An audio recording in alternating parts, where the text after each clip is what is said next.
빠밤. 몽골 제국의 발전, 그 다음에 이제 원나라 배울 건데, 이 몽골 제국이 나중에 이름을 바꿔서 원이라고 하는 국가로 탄생을 하게 될 겁니다. 그래서 우리나라 한국사 할 때도 많이 접해봤을 겁니다. 원 간섭기며, 뭐 몽골의 침입이며, 뭐 다양한 그런 내용들을 공부를 해봤을 텐데, 일단 우리는 지금 어디를 배우고 있는지 연표로 확인을 해보도록 합시다. 자, 쭈르륵 왔고요. 쭈르륵 했고요. 이제는 원, 명, 청만 남았습니다. 우리 명나라와 청나라는 3단원 시작할 때 배울 거고요. 우리 이제 원나라까지 하고 다음 시간부터는 근세사 마무리할 겁니다. 그래서 신앙로 개척, 종교개혁, 이제 재정, 군사국가, 혁명 이런 거 이제 나갈 예정입니다. 네, 재밌겠지요? 오늘은 원나라 나가보도록 하겠습니다. 정복을 많이 하고 다녀요. 그래서 다양한 전투들이 일단 있습니다. 그 중에서 일단 제일 먼저 배울 인물은 칭기즈칸이고요. 우리는 칭기즈칸의 역사부터 들어가 보도록 할게요. 자, 우리 칭기즈칸, 칸이 뭐냐면 우리가 유목민족이잖아. 이 몽골 또한 이 칸 뭐라고요? 오, 맞아. 이 유목민족의 우두머리를 뜻하는 게 칸이라는 칭호예요. 그래서 우리 칭기즈칸이 전쟁을 드럽게 많이 하다 보니까 나중에 이 전쟁을 할 때 육포 같은 것들을 만든 사람이기도 해요. 왜냐면 가볍고 작고 고열량식품이고. 그래서 저도 가끔씩 이제 학교에 와서 중간중간 쉬는 시간에 이제 배가 고프면은 육포를 가끔씩 이제 꺼내서 먹기도 하고 뭐 그렇습니다. 육포가 되게 맛있어요. 아, 진짜 이거 간식으로 먹어도 되게 맛있고 배가 그치, 특히 비싸. 별로야. 좀 가격을 우리나라는 좀 가격을 낮출 필요가 있어. 50% 인하되면은 그치, 그 정도 되면 먹을만하지. 근데 많이 먹으면 이제 거덜난다. 쿠릴타이. 그치, 이름이 좀 신기합니다. 자, 쿠릴타이를 통해서 선출이 된 거야. 그러니까 이 칸이라고 하는 거는 왕이 아니니까 우두머리잖아. 이 우두머리는 사람들이 모여서 선출하는 방식으로 행해집니다.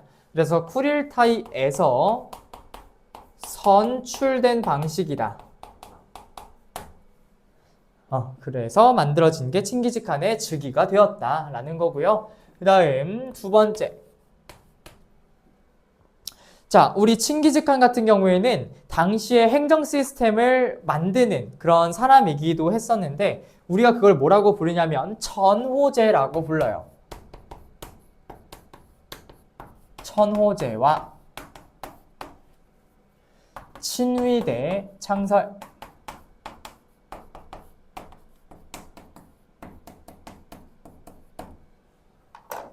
자, 천호제가 무엇이냐? 우리 아까 얘기했듯이 호라고 하는 거는 하나의 가정의 단위라고 했습니다. 그런데 이게 10개가 모였어.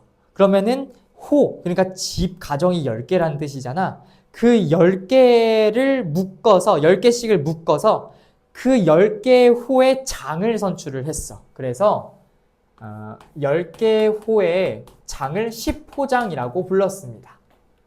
그러면 그 10개씩 모인 그 단체들이 또 10개가 모이면은 몇 개야? 100개가 돼요. 그러면은 그 다음 또 10개씩 모인 게 100호장이라는 거고요. 그 다음에 걔네들을 또 100명씩 또 10번을 모이게 하면은 1000개가 되겠지요. 그래서 우리가 그 사람을 천호장, 그 천호의 대표로 이렇게 임명을 하는 겁니다.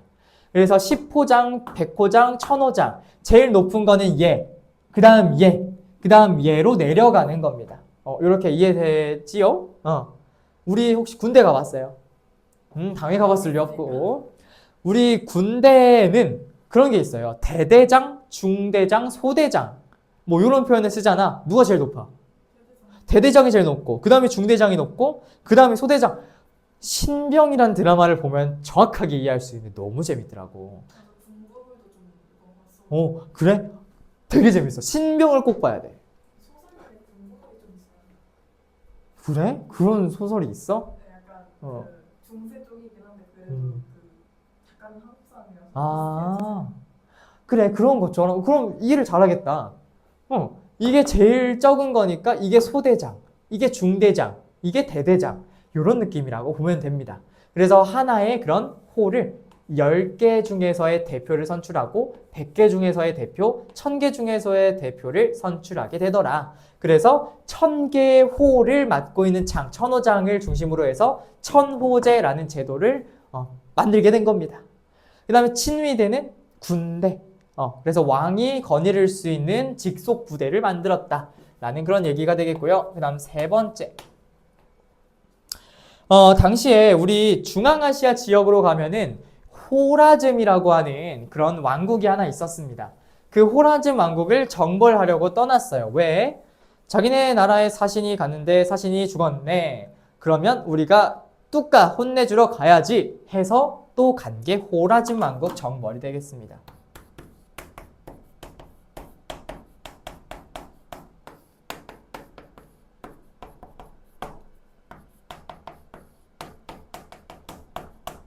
자, 이 호라즘만의 이야기가 아니죠. 우리나라 또한 몽골의 침입이 일어난 이유가 그거예요. 우리나라에 자국에 사신 저고여라는 사람이 왔는데 피살당했다고 쳐들어옵니다. 아휴, 나 진짜 우리나라 뜯기기만 해가지고. 두 번째, 뭐예요? 오고타이 칸이지. 다른 말로는 우구데이 칸이라고도 부르는데 우리는 교과서적 표현으로 오고타이라고 부릅시다. 자, 우리 오고타이 칸 때는 드디어 누구를 멸망시키냐면 계속 사람들을 괴롭혀 왔었던 금나라 있지요. 그 금나라를 1번 멸망을 시킨다. 그래서 금정발. 이 금나라 정벌한 연도는 교과서에서 있더라고요. 그래서 좀 가져와 봤는데 정말 외우기 쉬워. 와, 이렇게 외우기 쉬운 거 처음 봤어요. 네, 1, 2, 3, 4년에 멸망을 합니다. 그래서 금나라를 정벌을 해버렸다라는 거고요. 그다음 두 번째, 이것도 중요한데 뭐 많은 사람이라는 뜻으로 당시에 쓰였던 게 울루스라는 표현을 많이 썼습니다. 울루스. 근데 그 울루스가 많은 사람이지만 하나의 국가를 칭하는 표현이기도 했어요. 그래서 울루스 체제라고 하는 걸 일단 도입을 하는데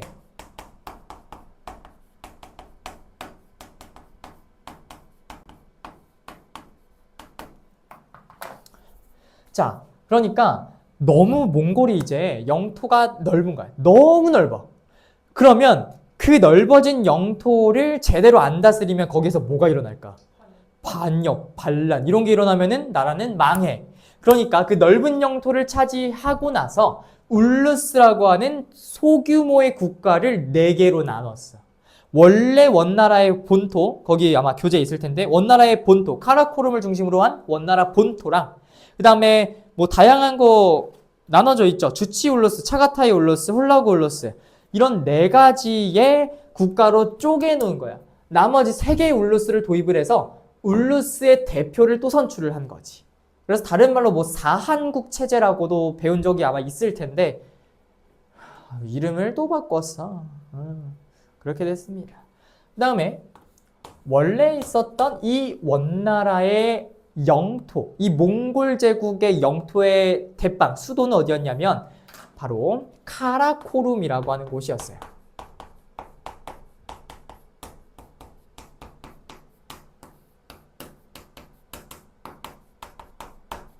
카라코룸이라고 하는 곳으로 수도를 천도하게 됐는데 중요한 점, 선생님이 아까 얘기했던 것처럼 베이징을 수도로 했었던 게 원래 금이었었지. 이름 뭐라고?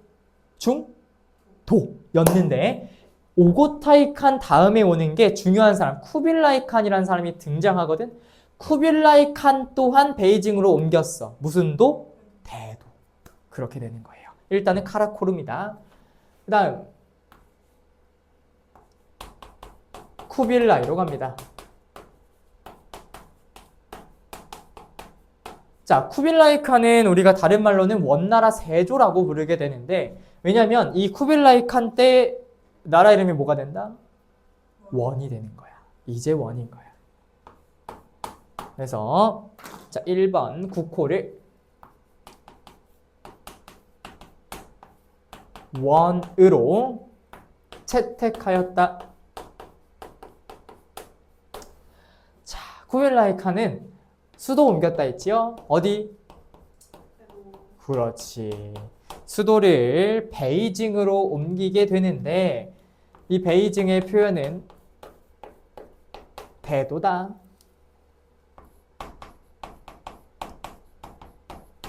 대도로 천도하였다.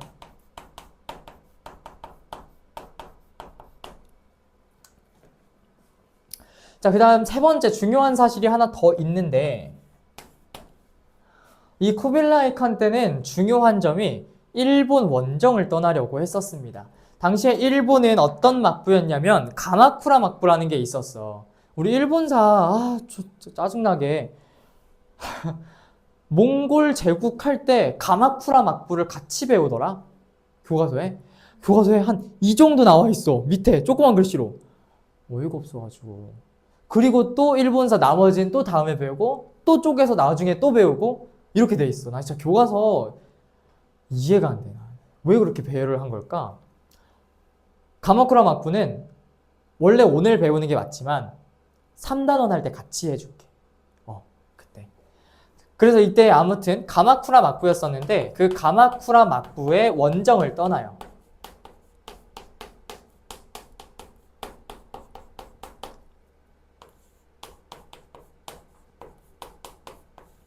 자, 여기에서 많은 아이들이 이렇게 생각합니다. 아니, 뭐 몽골은 이 정도로 호라즘 왕국 정벌 하고 울루스 체제 도입할 정도로 저렇게 영토를 많이 넓혔는데 그러면 일본도 먹었겠지라고 생각을 합니다. 하지만 제일 무서운 거 자연재해. 맞아.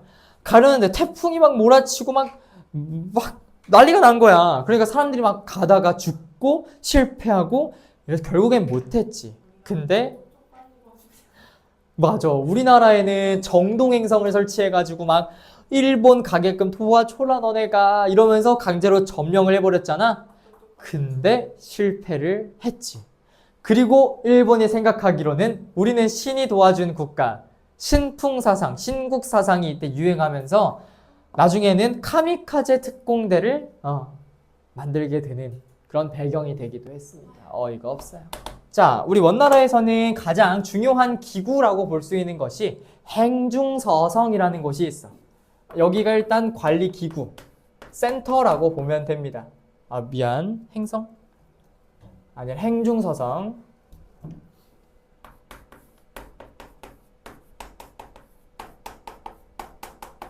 줄임말이 행성이야.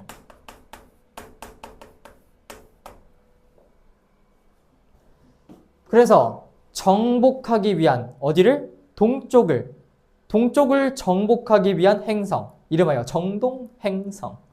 우리나라에 설치하죠. 그래서 이런 것 등을 설치해서 우리나라까지 간접 지배했었던 거. 그게 원나라라는 소리고요. 두 번째, 경제를 조금 보자면 이 당시에 경제는 뭐 다양한 것들이 있었겠지요. 일단은 화폐가 중요하다고 했어요. 우리 송나라에서는 교자와 회자였었는데 원나라는 교초라고 하는 화폐가 사용이 됩니다. 그리고 또 중요한 거, 우리 원나라는 무역을 되게 많이 했었거든. 그래서 무역을 하면서 무역을 관리해주는 기구를 설치를 했었어. 그게 바로 시박사라고 하는 그런 기구가 되겠습니다. 시박사.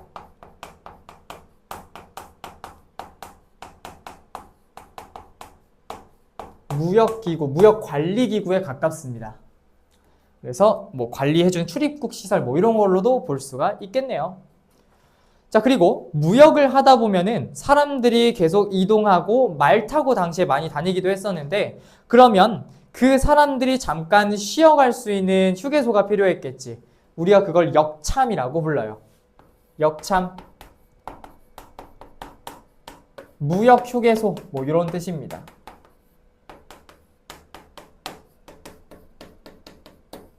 무역 휴게소.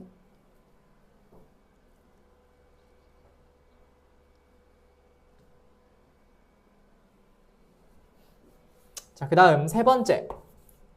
사회 구조를 한번 볼 건데, 자, 이 사회 구조를 보면은 일단 먼저 멸망한 게 금나라였고 끝까지 저항하다가 결국 마지막에 항복하게 된 게 송이었거든. 남송. 그럼 원나라에선 누굴 제일 싫어했을까? 남송을 제일 싫어했어. 끝까지 항복하지 않고 계속 항전했다고. 그래서 너무 싫어했는데 사회 구조가 그래서 어떻게 돼 있냐면 신분제로 구성돼 있거든. 이 신분제 구성을 한번 적어볼 거예요. 위에 피라미드 있을 거야. 그 피라미드에다가 한번 그려보세요.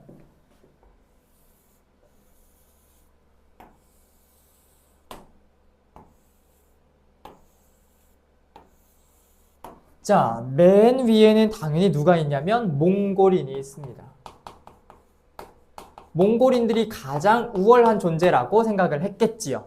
그래서 가장 위에 있는 계층이고요. 두 번째가 살짝 놀랍습니다. 뭐냐면 생목인이야.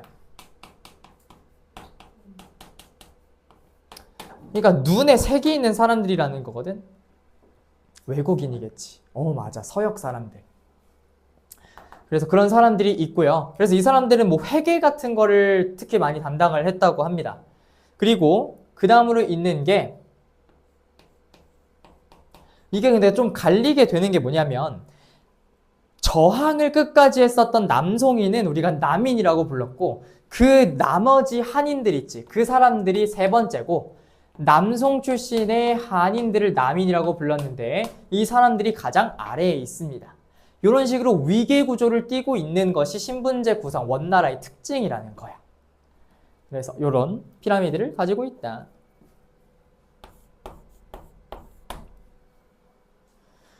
자, 그렇습니다. 그 다음 마지막 네 번째 문화로 들어가 봅시다.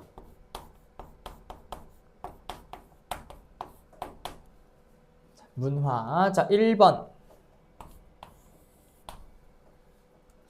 자, 우리 일단 원나라에서는 원나라의 고유의 문자를 제작을 했습니다. 그게 바로 파스파 문자라는 건데 이 파스파 문자를 제작하였다. 파스파 문자 제작.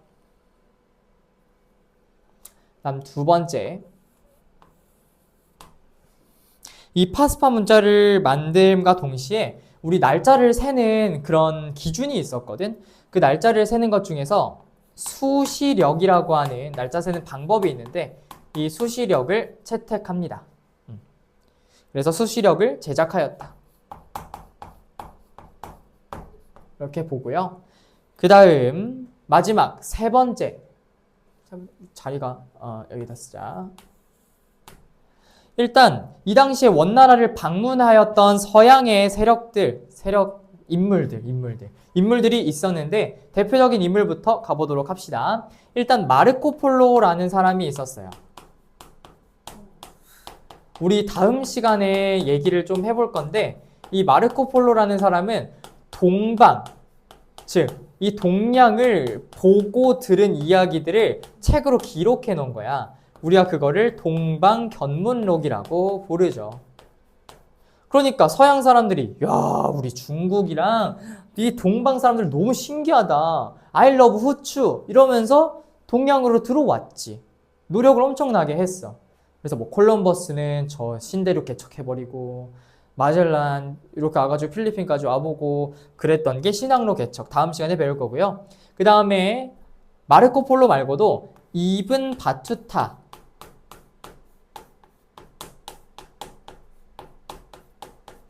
라고 하는 사람의 여행기라는 것도 있습니다.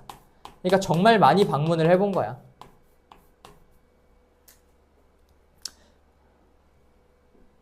안 끝났어. 정말 많아. 두 개 더 있어. 카르피니라는 사람도 있었고 윌리엄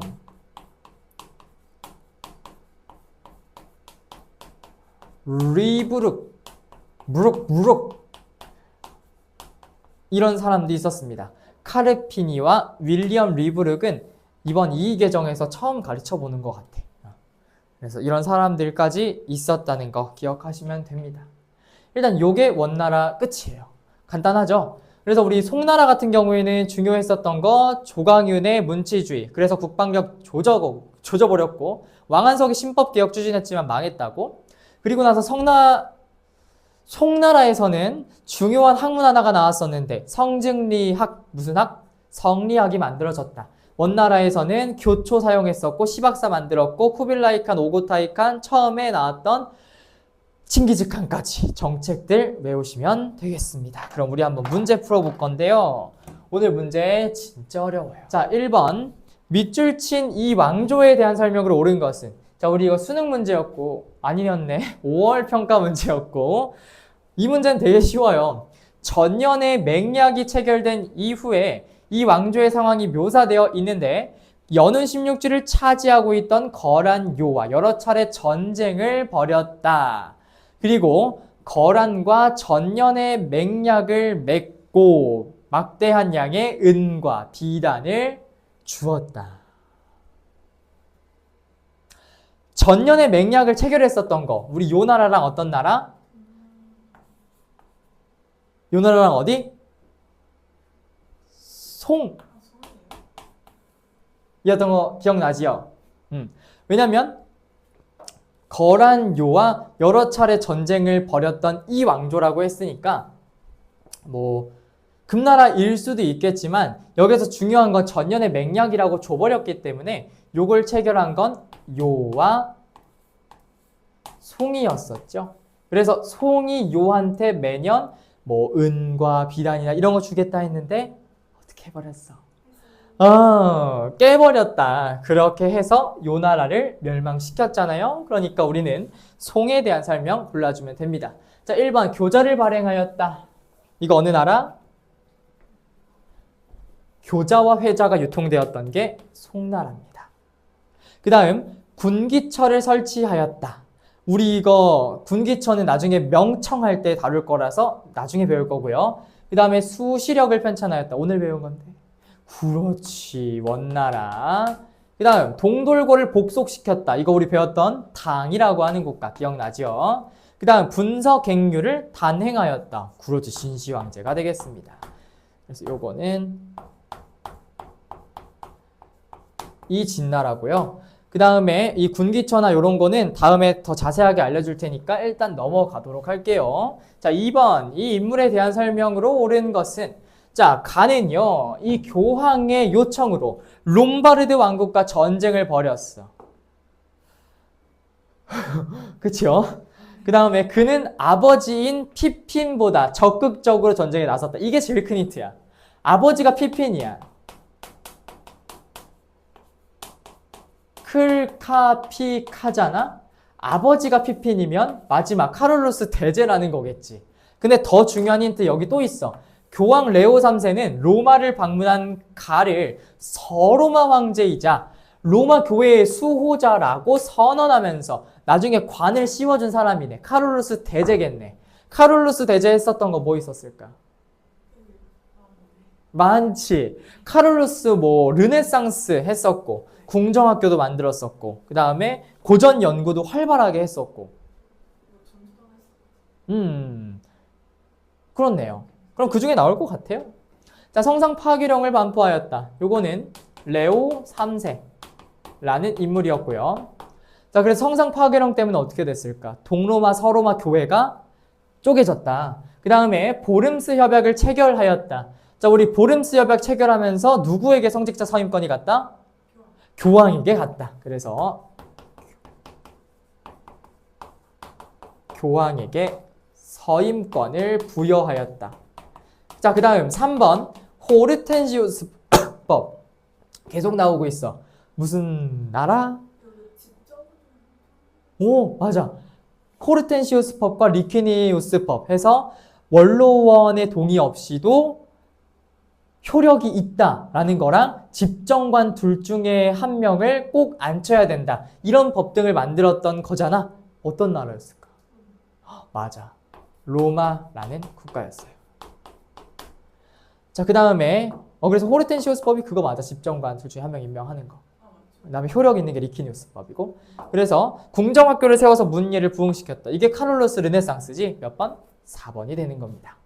뚜르푸아티의 전투에서 이슬람군을 물리쳤다. 대부분 아이들이 요거를 골랐던데 왜 그랬을까? 이 뚜르푸아티의 전투에서 이슬람군을 물리친 건 누구야? 카롤로스 마르텔이잖아. 헷갈림 거지 애들이. 앞에만 외우니까. 그치. 뚜르푸아티의 전투. 이거 했었던 거 우리 저번 시간에 배운 거야. 무슨 왕조? 우마이야 왕조입니다. 우마이야 왕조다 라는 거 알고 계시면 되고요. 그 다음 3번 문제. 이게 마지막 문제고 이게 정말 어려워.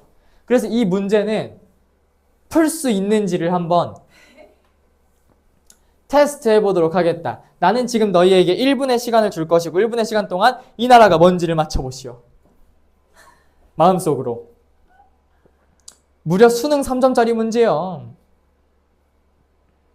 선생님이 힌트가 될 만한 것들은 노란색으로 쳐놨습니다. 수도가 크테시폰이다. 그럼 2개로 줄여질 거고 인접국의 황제 유스티니아누스가 있다라는 걸 봤을 때 하나만 남아야지 정상입니다.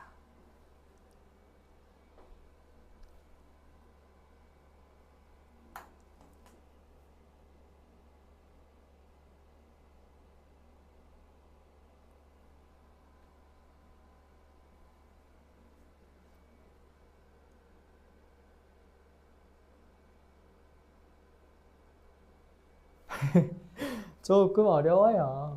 아니, 수업 응. 그 필기만 하고 와가지고 지금 이름이 정확하게 기억이 안 나요. 그 음. 약간 일단 글자 하나 바꿔서 지금 기억 안 나요. 우리 한번 같이 볼게요. 가 왕조에 대한 탐구 활동으로 가장 적절한 걸 물어보고 있고요. 일단 잘 모르겠으면은 다음 선지를 한번 볼게요. 맘루크 왕조, 카르타고, 마라타 동맹, 왕의 눈, 그 다음에 선악과 대립을 교리로 하는 종교? 아, 조로아스터교. 아, 그러면 이슬람 문제겠구나 라는 걸 일단 첫 번째로 알고 있으면 되고요. 그 다음 가 왕조에 대한 탐구 활동으로 가장 적절한 거. 이슬람 왕조 중에 하나일 것 같다. 아니면은 서아시아 왕조 중에 하나일 것 같다. 뭐 이런 생각을 하시면 됩니다. 솔로몬의 잔으로 알려진 이 유물의 중앙에는 가의 샤한샤 호스로 1세가 묘사되어 있다. 자, 여기에서 샤라고 하는 이 친구 체크해 두시고 그는 대내적으로 조세 제도와 군사 제도를 개혁하여서 제국 안정을 도모했고 대외적으로 수도가 크테시폰이다. 아하, 크테시폰을 수도로 하였다라는 것은 둘 중에 하나겠구나. 첫 번째, 로마와 한나라와 했었던 파르티아라고 하는 이 중개무역의 왕, 이 국가거나 아니면 그 다음으로 왔었던 사산 왕조 페르시아겠구나. 둘 중에 하나를 좁혀지는데 인접국의 황제 유스티니아누스 이 황제가 있었다라는 것은 유스티니아누스 황제는 비잔티움 제국의 사람이니까 비잔티움 제국이랑 같이 옆나라로 교류하고 대립하였구나. 그러면 파르티아는 아니겠구나. 이땐 로마였으니까. 그러면 사산 왕조 페르시아가 되겠구나라는 걸 체크할 수 있어야 됩니다. 여기서 아테네나 이런 거 봤다고 그리스라고 고른 애들이 있었어. 절대 안 돼요. 그리스랑 같이 전쟁한 게 아케메네스 왕조 페르시아였잖아. 그래서 애들이 정답을 4번으로 골랐어. 이러면 조지는 겁니다. 일단 1번 문제. 맘루크 왕조가 멸망한 원인을 분석한다. 맘루크 왕조 아직 안 배웠는데 오스만 제국이라고 해서 3단원에서 배웁니다. 카르타고 등의 여러 식민 도시가 건설되었다. 이거 우리 배웠는데. 페니키아. 고대문명이었던 거 같아요. 맞아요. 거기에서 배운 페니키아였고요. 그 다음에 마라타 동맹의 반란이 일어나게 됐다. 마라타 동맹의 반란은 우리 무굴 제국에 있었던 일입니다. 이것도 3단원에서 인도사 할 때 배울 거고요. 자, 왕의 눈이라 불리는 감찰관이 파견되었다. 이거 무슨 페르시아? 아케메네스 왕조 페르시아가 되겠고요. 마지막 요거를 또 풀어놨다고 모르는 애들이 있어. 선악의 대립을 교리로 하는 종교. 우리 이거 선과 악, 아후라 마즈다와 악의 신. 내가 질문까지 하면서 물어봤었잖아. 이게 조로아스터교라는 종교였어요. 이번에 수능 특강 문제 보니까 그게 있더라고. 조로아스터교를 신봉하였다라고 하는 선지가 있어. 그거 애들이 많이 질문하던데 조로아스터교를 신봉하였다라는 것은 이게 옳다고 받드는 거야. 그러니까 야 이거 이제 믿어도 돼라는 거거든. 이게 국교랑 관련이 있어 없어? 없는 거야. 신봉했다라는 거는 그냥 이제 앞으로 믿어도 됩니다라고 공인한 거거든. 공인한 거는 무슨 페르시아야? 아케메네스거든. 그래서 애들이 많이 헷갈려 하는데 조로아스터교를 완전히 국교로 삼았다라는 것은 사산왕조지만 이거 이외에는 다 아케메네스일 확률이 높다라는 것까지 해서 정답은 5번이 되겠습니다. 자, 그래서 우리 다음 시간까지 해와야 될 과제 딱히 없고요. 그냥 지금까지 배운 과제, 내용 전체 다 그냥 한 번씩 읽어와 보시면 되겠습니다. 그럼 우리는 다음 시간에 만나요.